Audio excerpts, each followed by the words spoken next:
Debate raging tonight over what the name will be for the new Pensacola Bay Bridge. The current bridge is named after former state senator and alleged white supremacist Philip Beale. Now, a lot of people are coming forward asking that the new bridge be named for a prominent military general from Pensacola who was black.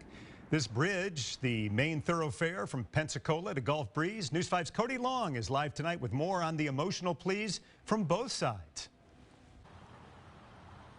Yeah, this bridge behind me is often referred to as the Pensacola Bay Bridge or the 3 Mile Bridge, but it is officially named after a former state senator.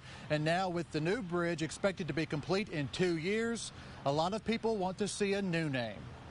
He represents the true ideals of what the Air Force stands for: integrity, service, and excellence. The majority of the people at tonight's public hearing want the new Bay Bridge to be named after Pensacola native Chappie James. He was the first African-American 4-star general in the U.S. Air Force. I know well what Chappie James did, and it was magnificent. But right now, the bridge is named after a man who many call a white supremacist, Philip D. Beale Sr., a former state Senate president. Some spoke out against keeping his name. In 1935, he introduced a bill in the Senate to bar black citizens from voting in Democratic primaries. And already, that's not appropriate. Beale's grandson was here to defend him. This kind of stuff me off. This is my family here, guys. And asked for them to keep his name on it or to have both James and Beale's name on the bridge together.